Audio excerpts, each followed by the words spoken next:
จะเบิ่งวิธีตีฐานแนวหับแนวต้านแบบใดให้แม่นยำเดี๋ยวคลิปวิดีโอนี้คิมจะพาทุกคนมาเบิ่งวิธีการตีฐานแนวหับแนวต้านว่าจะเบิ่งตัวใดเนาะตีแบบใด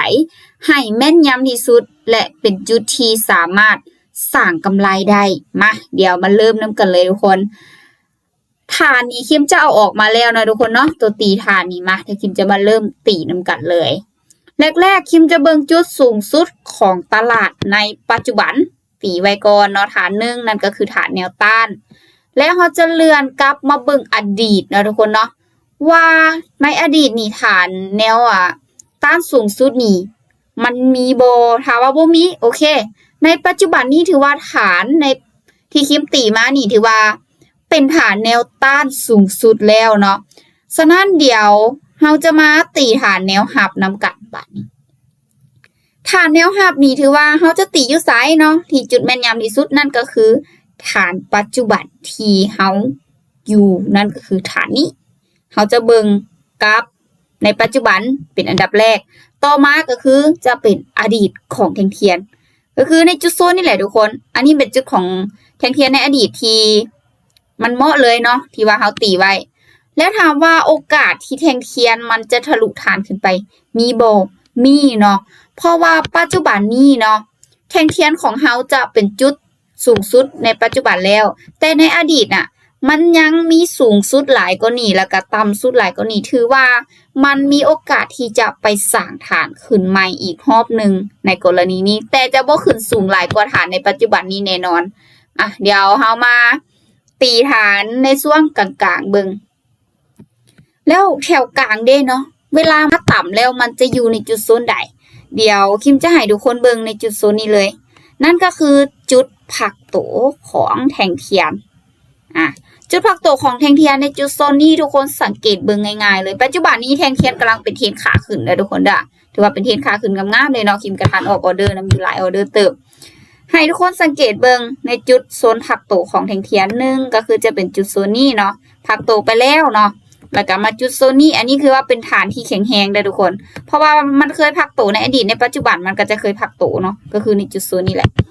เป็น3อันเนาะที่ว่าผักโตตัวนี้แล้วตัวลุมเด้ที่เป็นฐานแนวหับเราจะเบิ่งอยู่ไสให้ทุกคนสังเกตเบิ่งอยู่นี่เลย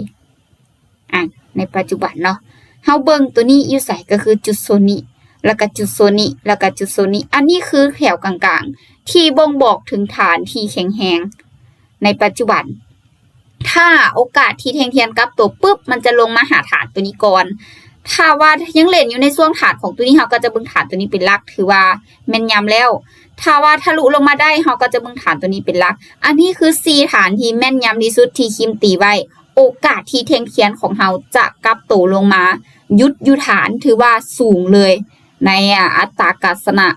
แต่ปัจจุบันนี้ถือว่าแท่งเทียนของเรายังเป็นเทรนขาขึ้นถ้าตามซื้อขึ้นไปนี้ถือว่าโอกาสที่ตลาดงามแฮงนะทุกคนงามแฮงอีหลีเดียวคิมจะออกออเดอร์นะทุกคนเนาะเป็นกรณีให้ทุกคนเบิ่งเนาะกรณีศึกษาให้ทุกคนเบิ่งเพื่ออยากให้ทุกคนฮู้ว่าเฮาเทรดตามฐานนี้โอกาสที่จะชนะนี้หลายบ่ในกรณีนี้หลังจากที่เฮาตีฐานแล้วจบตลาดไปแล้วทุกคนเดี๋ยวคิมจะพาทุกคนมาออกออเดอร์ที่ออกตามฐานและแม่นยำให้ทุกคนเบิ่งนำกันเดี๋ยวมาเบิ่งนำกันเลยเดี๋ยวคิมจะออกไปจาก70นะทุกคนเนาะถือว่าออเดอร์นี้มั่นใจออเดอร์นี้จะจัดซื้อขึ้นไปย้อนว่าในช่วงนี้เนาะแท่งเทียนของเฮาเนาะได้มาต่ำฐานนอนเป็นฐานแนวต้านแล้ว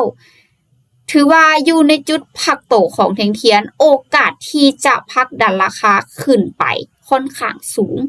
นี่คือเป็นจุดที่บ่งบอกว่าอัตราการชนะแม่นยำและเป็นจุดกลับตัวที่แม่นยำที่สุดในการหาเงินมาเดี๋ยวมาเบิ่งนำกันทุกคน3 2 1โอเคทุกคนสวยงามเห็นบ่ทุกคนแม่นยำที่สุดก็คือจุดที่เฮาตีฐานในปัจจุบันเดี๋ยว